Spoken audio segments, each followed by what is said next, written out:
का असर तमाम नदियों में देखने को मिल रहा है।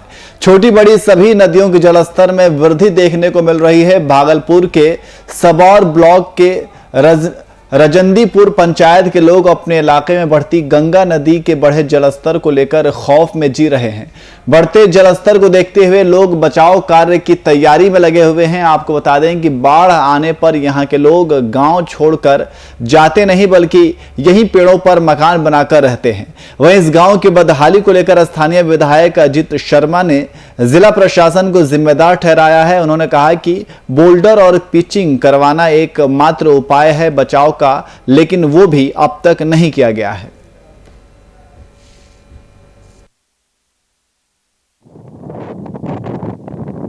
पानी का बाढ़ है और पानी के पहले हम सब मचान बना के रखते हैं, बाल बच्चा के लिए तैयारी करते हैं और अनाज पानी जो है मचान पर रखते हैं। तो पूरा पानी होता है तो हम पुलाव के तरफ भागते हैं और यहाँ कोई साधन नहीं सरकार दे रहा है।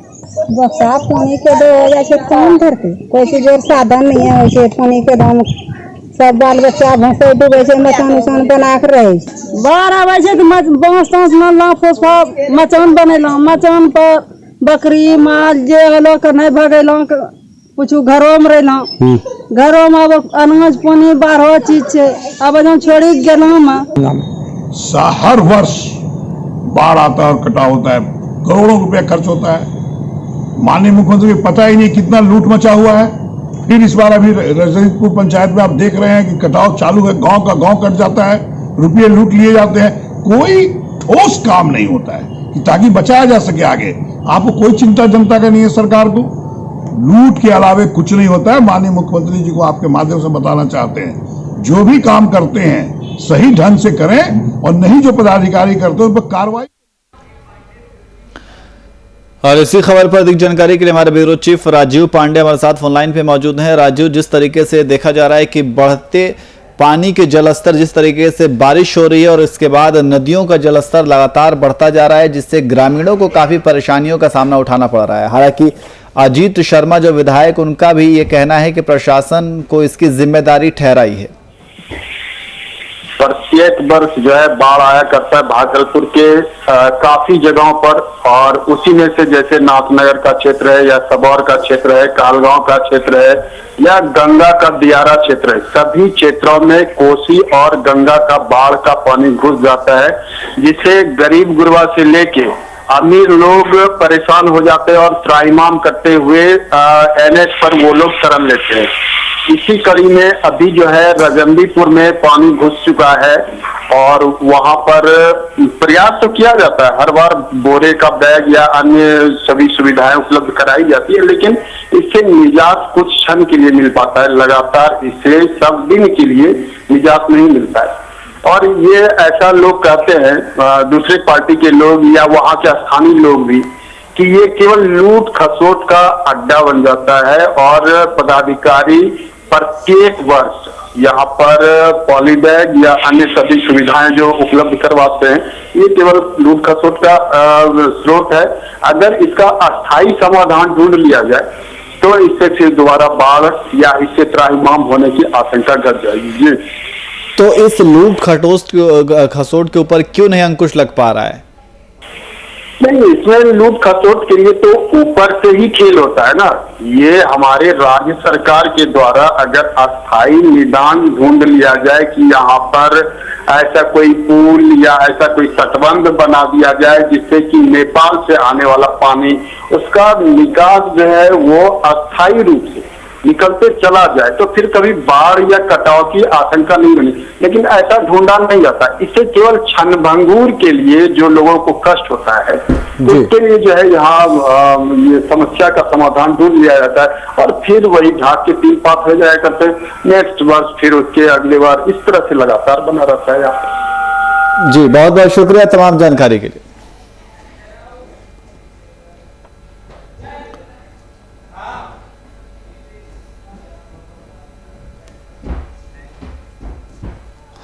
वहीं झारखंड सरकार की कृषि नीति के खिलाफ भारतीय जनता पार्टी की ओर से किसानों के साथ खेत में प्रदर्शन किया गया। इस दौरान गिरिडीह नगर निगम के मेयर सुनील पासवान ने मुफस्सिल ब्लॉक के पिंडा टांड गांव में किसानों के साथ प्रदर्शन किया। मौके पर उन्होंने पूर्ववर्ती सरकार की सराहना की और वर्तमान सरकार पर किसानों के साथ अन्याय करने का आरोप लगाया।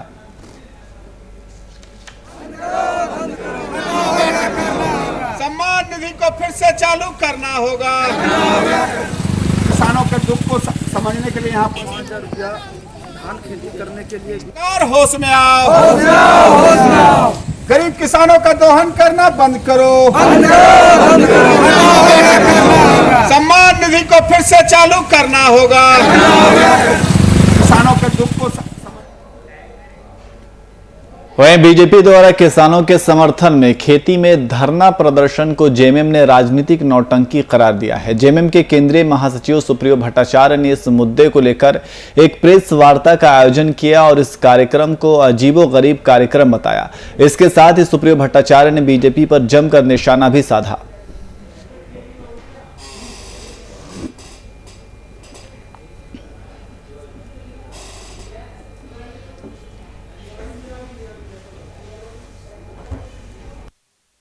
डेढ़ साल पहले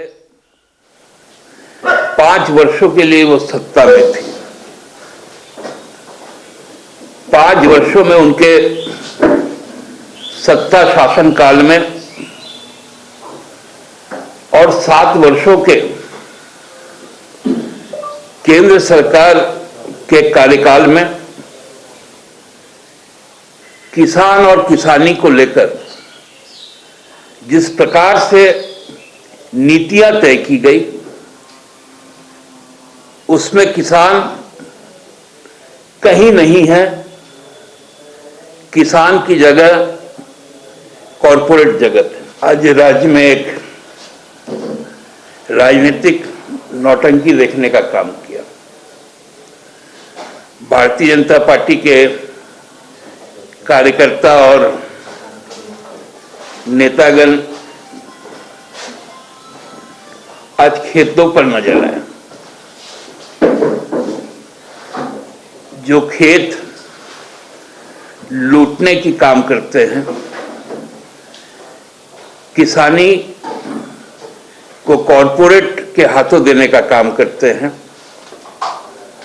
उसी पार्टी के नेताओं और कार्यकर्ताओं द्वारा आज एक अजीबोगरीब राजनीतिक कार्यक्रम किया गया।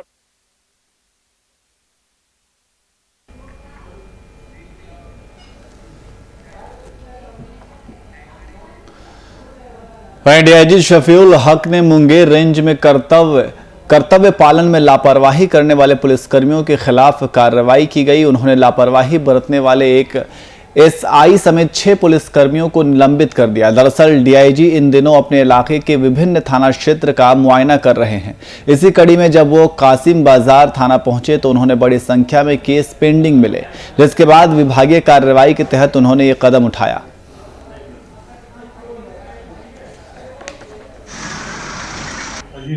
ये जमुई जिला से बदल कर ये लोग 5-6 महीना पहले 3 चले आए थे मुंगेर और 2 चले गए थे शेखपुरा। इन लोगों ने केस का प्रभार नहीं दिया। एसपी साहब ने बहुत लिखा लेकिन ये प्रभार नहीं दिए। फाइनली जब मार्च में हम गए थे इंस्पेक्शन में तो वहां भी ये गलती पकड़ाई थी। मैंने 15 दिन का टाइम दिया, लेकिन कोरोना की वजह से ये डिले हो गया। इन लोगों ने प्रभार नहीं दिया आज तक, इसलिए मजबूरन इन्हें सस्पेंड किया गया है और ये कार्रवाई की जाएगी। इन लोगों ने ना एलबीसी लिया है ना ही एनओसी दिया है।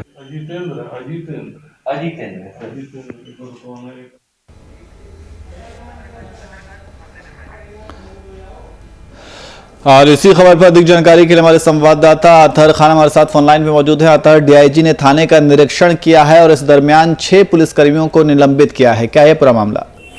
लेकिन यहाँ ये मामला है, जो मुंगेर क्षेत्र के डीआईजी है शफीउल हक जी, वो मुंगेर आते ही सारे पुलिस अपने जो क्षेत्र में पड़ने वाले जिला के सभी थानाओं का निरीक्षण किया और उसी टाइम ने कह दिया कि आप लोगों का थाना चलाना है तो सरकार के आदेश का पालन करना होगा। जो कांडे जो में लापरवाही बरत रही है, समय पर निरीक्षण नहीं हो पा रहा है, कांडों का भेदन नहीं हो पा रहा है, उनका आपको निराकरण करना है, समस्या का समाधान करना है और जो कांड है उसको अपने मौकाम पर तक पहुंचाना है। इसी बात को लेकर के उन्होंने पहले भी चिताया था और सख्ती से चिताया था कि भाई अपने अपने जो कांड है उसको आप निवारण करें और काम करें। लेकिन उसके बावजूद भी वो पिछले बार भी जमुई गए, वहां निरीक्षण किया तो वो फिर गलती पाए, उनके बाद भी उन्होंने वहां पे समझाया। फिर पुनः जम्मू एसपी ने पत्र भेजा है कि जो यहाँ से कुछ थानेदार गए हैं, जो एसआई गए हैं, वो अपना जो प्रभार है, जो केस उनके हाथ में है 20 से 25 केस है, वो लोग दूसरे को चार्ज दे के नहीं गए हैं, जिसके कारण जो केस में जो है डिले चल रहा है। इस बात को सख्ती से उन्होंने गंभीरता से लेते हुए उन्होंने विभागीय कार्रवाई का आदेश किया और स्पष्टीकरण पूछा और साथ में साथ ये कहा कि सरकार के जो दिशा निर्देश है उस अगर कोई काम नहीं करेगी तो हम उससे जरूर कार्रवाई करेंगे। जी, उन्होंने ये सख्ती से कहा। जी अतर जो 6 पुलिस कर्मियों को निलंबित किया गया है वो एक ही थाने के पुलिसकर्मी हैं या अलग अलग थानों के हैं? देखिए उसमें जो 6 पुलिसकर्मी हैं 3 जम्मू जिला के हैं और कुछ मुंगेर जिला के पुलिसकर्मी हैं, इन सभी को। और लेकिन सफीउल हक जो डीआईजी हैं यहाँ के, वो लगातार थानों का निरीक्षण करते हैं, लगातार पुलिस कर्मियों को समझाते हैं कि भाई सरकार का आपको निर्देश का पालन करना है, कि जो भी कांड है आपके पास उस कांड का आप उद्भेदन करिए ताकि जो गुहार लगा रहे हैं, जो पीड़ित है, उनको न्याय मिल सके, जो दोषी है उस पर कार्रवाई हो सके। अगर आप ये काम नहीं करेंगे तो मामला तुल पकड़ता जाएगा और संभवतः हो सकता है कल कोई विकराल रूप ले ले प्रतिशोध का। इसीलिए कांड का उन्होंने कहा कि उद्भेदन करें। लेकिन ये पुलिसकर्मी की टाल मटोल वाली बात थी, उन्होंने वरिष्ठ पदाधिकारी का भी आदेश का अवहेलना किया, जिसके कारण वो नाराज होकर और सरकार का जो आदेश था, मेन सबसे बड़ी देखिए सरकार का आदेश है कि समय पर कांड का निवारण करें जी, लेकिन उसने नहीं माना, इसलिए कि डीआईजी ने ये कदम उठाया है और सभी को बर्खास्त किया है। जी बहुत बहुत शुक्रिया तमाम जानकारी के लिए।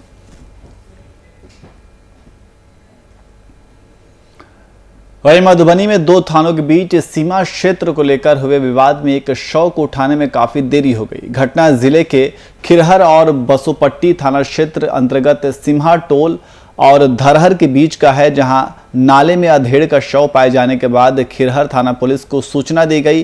पुलिस मौके पर पहुंची और शव को देखने के बाद मामले को बसोपट्टी थाना क्षेत्र का मामला बताते हुए वहां से चली गई।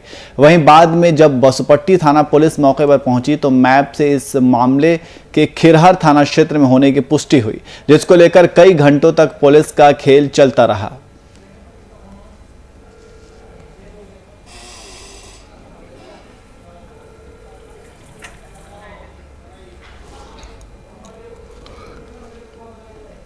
तो शव उठाने पर 2 थानों के बीच विवाद देखने को मिला। सीमा क्षेत्र को लेकर के ये पूरा विवाद हुआ। तो शव उठाने में इस तरीके से घंटों का समय लगा। आपको बता दें कि मधुबनी में 2 थानों के बीच सीमा क्षेत्र को लेकर हुए विवाद में एक शव को उठाने में काफ़ी देर हो गई। घटना जिले के खिरहर और बसोपट्टी थाना क्षेत्र के अंतर्गत सिम्हा टोला और धरहर के बीच का है, जहां नाले में अधेड़ का शव पाए जाने के बाद खिरहर थाना पुलिस को इसकी सूचना दी गई थी। पुलिस मौके पर पहुंची भी और शव को देखने के बाद मामले को बसोपट्टी थाना क्षेत्र का मामला बताते हुए वहां से चली गई। वहीं बाद में जब बासोपट्टी थाना पुलिस मौके पर पहुंची तो मैप से इस मामले के खिरहर थाना क्षेत्र में होने की पुष्टि हुई, जिसको लेकर कई घंटों तक पुलिस का खेल चलता रहा। तो शव को उठाने को लेकर 2 थानों के बीच विवाद चलता रहा। और इसी खबर पर अधिक जानकारी के लिए हमारे संवाददाता अमरदेव ठाकुर हमारे साथ फोन लाइन पे मौजूद हैं। अमरदेव, जिस तरीके से ये खबर आ रही है कि सीमा क्षेत्र को लेकर 2 थानों के बीच लंबा विवाद चला, जिसमें शव को उठाने में काफी देर हो गई। अमरदेव जी, मधुबनी जिले के ये हरलाखी बासोपट्टी और खिरहर थाना के बीच की मामला है, जहां एक नाले में सिरकच्ची लाश मिला। उस लाश को लेकर 2 थाना पहले खिरहर थाना के वहां पहुंचे। उन्होंने कहा जो ये क्षेत्र मेरे इलाके में नहीं है। फिर वहां तफ्तीश करते हुए वे चले गए। उसके बाद पुनः बासोपट्टी थाना वहां पहुंचे और वो भी तफ्तीश में जुट गए। दोनों के बीच में, दोनों थाना के बीच में ये चलता रहा, जो मेरा नहीं है मेरा नहीं है, मेरे क्षेत्र जुडिक्शन में नहीं पड़ता है। लास्ट में जाकर के फिर जब उसको माफी किया गया, उसके बाद ये बासोपट्टी थाना के अंतर्गत ये आया। उसके बाद ये लाश को उठा करके पोस्टमार्टम के लिए मधुबनी भेजा गया। जी जी, तो क्या बासोपट्टी थाना के जो इंचार्ज थे उन्हें ये पता नहीं था कि वो जो क्षेत्र है वो उन्हीं के इलाके में आता है? क्योंकि वहाँ का जो क्षेत्रफल है, वहाँ का जो सीमांकन है वो दूसरे, चूंकि नेपाल के बॉर्डर इलाके दोनों बीच में ये देखा जा रहा था, स्थानीय लोगों और के द्वारा जब बताया गया जो नहीं ये बासोपट्टी थाना में है, और सरकारी अंचल से जब लोग पहुंचे तब बताया गया जो ये नहीं बासोपट्टी में ही पड़ता है। उसके बाद इस मामला का निदान हुआ। जी अमरदेव, बहुत बहुत शुक्रिया तमाम जानकारी के लिए।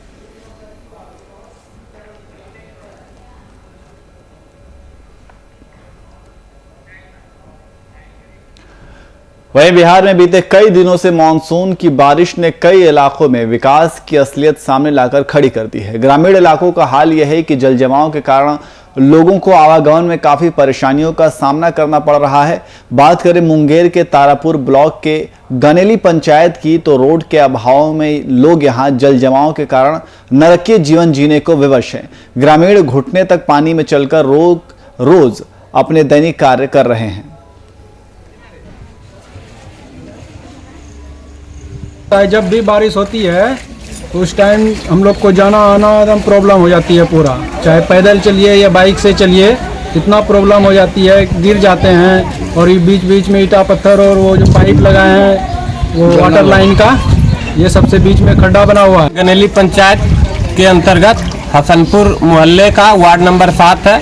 यहाँ ये है कि जब भी बारिश होती है तो जल जमाव का समस्या बन जाता है और भर घुटनों तक पानी रहता है, आवागमन बिल्कुल दिक्कत में आ जाता है। और इसके ऊपर हमारे पंचायत के जितने भी जनप्रतिनिधि हैं उनका कोई ध्यान नहीं है, न ही हमारे समाज के लोग इस मुद्दा को उठा रहे हैं। दिक्कत इसलिए है, हम लोगों का रोड है ये यहाँ पर से 30 फुट था, इन लोगों मकान बना लिया है सटा करके, ये इसलिए समस्या है कि यहाँ से देखा जाए कि हम लोगों को यहाँ से कहीं 30 फुट है, कहीं 25 फुट है, इस वजह से यहाँ तक हम लोगों का है।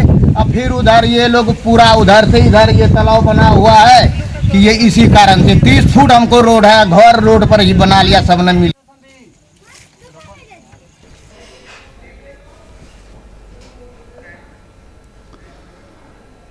और सिविल कोर्ट मोतिहारी में मुकदमे की पैरवी करने गुवाहाटी से आए कारोबारी दिलीप प्रसाद से मोतिहारी में लूट की वारदात को अंजाम दिया गया। पीड़ित सोने की चेन, अंगूठी समेत 90,000 रुपए लूट की घटना को अंजाम दिया गया है। और इसके साथ ही अपराधियों ने पीड़ित से जबरन सादे कागज पर हस्ताक्षर भी लिया और 1.5 करोड़ की भी मांग की। ऐसा नहीं करने पर उसके बेटे को जान से मारने की धमकी भी दी। पीड़ित कारोबारी ने अपने साथ घटित घटना को लेकर विरोधियों पर आरोप लगाते हुए पहले फोन से सूचना मोतिहारी एसपी को दी और फिर नगर थाना मोतिहारी में प्राथमिकी दर्ज करने के लिए आवेदन दिया।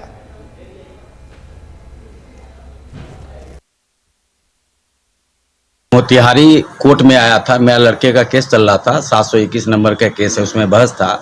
बहस से कंप्लीट होने के बाद हम लोग जैसे बहस से बाहर निकले, कोर्ट से बाहर निकले और राजा बाजार की तरफ जा रहे थे कि सामने से राजा, रोनित राज, उसका एक आशीष राज और 4-5 और कोई आदमी था जिसको हम पहचानते नहीं हैं। ये लोग पिस्तौल दिखाते हुए हम लोग को गाड़ी से उतारा। उतारने के बाद सिकड़ी, 2 अंगूठी और एक 90,000 रुपया लगभग हमारे पास में था बैग में, वो जरूरी कागजात था, वो सब छीन लिया और पिस्तौल दिखा के हमसे एक सादा कागज पर एक साइन करवाया और बोला कि 1.5 करोड़ रुपया तुम दोगे तब तो यहाँ मोतिहारी में आना है, नहीं तो तुमको भी मारेंगे, तुम्हारा बेटा जेल में है, वहाँ भी तुमको मरवा देंगे। और आईएमए हेडक्वार्टर के आह्वान पर गोड्डा आईएमए भवन में चिकित्सकों ने विरोध दिवस मनाया। इस दौरान गोड्डा के सभी चिकित्सकों ने भी अपनी आवाज बुलंद करते हुए चिकित्सकों की सुरक्षा कानून लागू करने की मांग की। वहीं सभी चिकित्सकों ने काला बिल्ला, काला मास्क और काला ड्रेस पहनकर काम किया।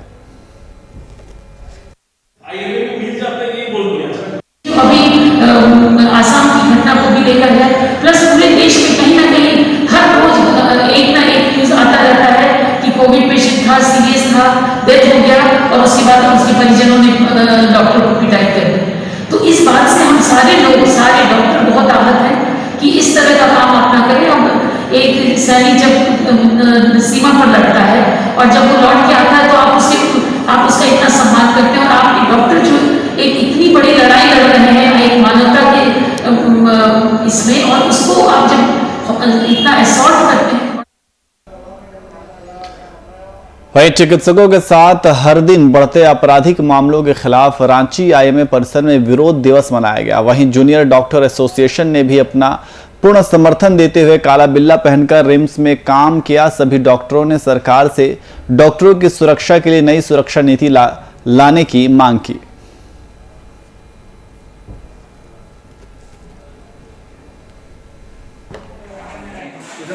हम लोग बेसिकली हड़ताल पे नहीं है, हम लोग सारा अपना काम कर रहे हैं, लेकिन हम लोगों ने कहा है कि जो जहाँ पे हो वहीं पे एटलीस्ट एक सिंबॉलिक प्रोटेस्ट करें 18 जून को एज ए प्रोटेस्ट में, एज ए अवेयरनेस के रूप में, ताकि लोगों को हम बता सके कि ये डॉक्टर पे जो वायलेंस हो रहा है उससे डॉक्टर लोग कितने जो हैं क्षतिग्रस्त हैं। इसीलिए हम लोग ब्लैक बैच या ब्लैक मास्क ब्लैक कैप पहन के जो है वो प्रोटेस्ट कर रहे हैं, लेकिन हम लोग सारा काम खुद से कर रहे हैं। खराब चीज़ है, डॉक्टर्स की भी अपनी फैमिली होती है, फिर भी वो बिना उनकी फिक्र के आके यहाँ पेशेंट देख रहे, बदले में उनको क्या मिल रहा है।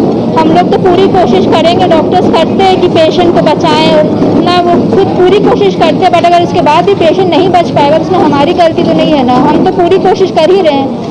और अगर पेशेंट नहीं बचेगा तो डॉक्टर को हमें ब्लेम किया जाता है कि हमने कुछ कर दिया, डॉक्टर्स ने मार दिया, ऐसी कुछ करके, ये गलत चीज़ है ना। कम होता है, मतलब आप ही डॉक्टर्स अपना सब कुछ घर छोड़ करके सब कुछ लगे हुए हैं, मतलब बिल्कुल फिक्र नहीं है, घर जाते हैं, घर के लोग इन्फेक्ट होते हैं, और फिर उसके बाद वापस में रिटर्न में क्या मिलता है, वायलेंस। और अगर ऐसे आप देखें देश में ऐसा कहीं भी कुछ भी, एक जोमेटो बॉय के साथ ही वायलेंस हुआ, उसके लिए आप पूरा सोशल मीडिया भरा हुआ है उस चीज़ से, बट ये क्यों नहीं, मतलब हमारे नॉन मेडिकल फ्रेंड खुद आके नहीं खड़े होते हमारे लिए। जैसे कि हम लोग ये सांकेतिक प्रदर्शन है या प्रोटेस्ट है हम लोग का, और ये आईएमए ने कॉल किया है कि डॉक्टर्स और जितने हेल्थ केयर गिवर्स हैं उसके अगेंस्ट वायलेंस ना है। ये हम लोग एक तरह से सोशल अवेयरनेस के लिए कर रहे हैं कि यहाँ के पेशेंट, कोई भी डिपार्टमेंट के पेशेंट, चाहे इमरजेंसी हो या नॉर्मल पेशेंट, किसी तरह से कोई दिक्कत नहीं है, और हॉस्पिटल में कोई भी काम वो बंद नहीं है। हम लोग बस सांकेतिक प्रदर्शन करना चाहते हैं, लोगों को ये बताना चाहते हैं कि जितने जैसे महामारी के टाइम, कोरोना के टाइम या कोई भी पेंडेमिक आता है, सबसे ज़्यादा परेशान रहते हैं, लेकिन फिर भी इस प्रेशर में भी हम काम करते हैं, चाहे नर्स हो, ट्रॉली बॉय हो, डॉक्टर्स हो, या फिर कोई तरह के हेल्थ।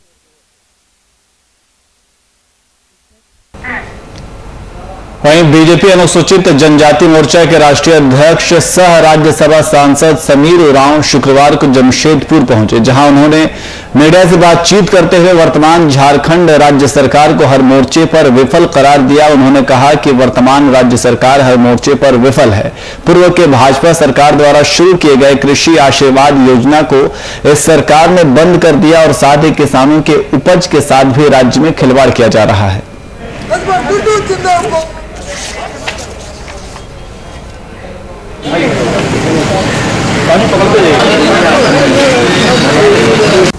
भारतीय जनता पार्टी के नेतृत्व में इस झारखंड प्रदेश में किसानों के लिए न्याय मिले, किसानों के हित के लिए, किसानों के साथ, किसान के खेतों में आज उनके द्वारा जो धान बिक्री किया गया था झारखंड सरकार के लैंप्स और पैक्स के माध्यम से, उसका मूल्य आज तक किसान को नहीं दिया गया। इसके लिए हम सब लोग धरना पर बैठे हुए थे। देखिए, कांग्रेस और झारखंड मुक्ति मोर्चा दोनों ने अपने पहले कैबिनेट में ही सरकार बनने के बाद किसानों की पूरे लोन माफी करने की घोषणा की थी, लेकिन सरकार में आने के बाद इनके सुर बदल गए। उसके बाद इन्होंने क्राइटेरिया लगा दी, 50,000 की सीलिंग फिक्स कर दी और किसानों में कैटेगरीज कर दिया, जिससे किसानों की संख्या बहुत कम हो गई। सरकार ने जब पहला आकलन किया था तो इन्हें सारे किसानों की ऋण माफी के लिए लगभग 8,000 करोड़ रुपए की जरूरत थी। अब इन्होंने बजट में 950 करोड़ का प्रावधान किया है और इसी पर ही अपनी पीठ थपथपा रहे। मुंगेर पुलिस को एक बड़ी सफलता हाथ लगी है। आपको बता दें कि पुलिस ने कार्रवाई करते हुए अपराध की योजना बना रहे 5 अपराधियों को गिरफ्तार किया है। अपराधियों के पास से पुलिस ने अवैध असलहा और चाकू बरामद किया है। फिलहाल पुलिस ने आरोपियों को गिरफ्तार कर आगे की कार्रवाई शुरू कर दी है।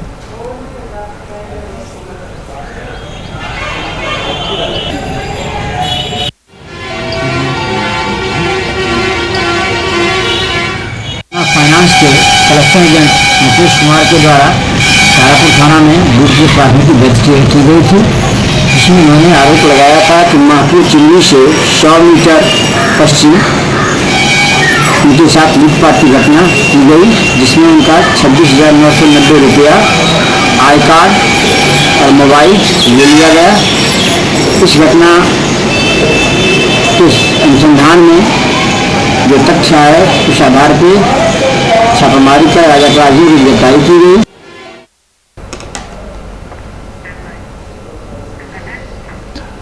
फिलहाल बुलेटिन में इतना ही। देश और दुनिया की तमाम खबरों के लिए देखते रहिए VIP न्यूज। नमस्कार।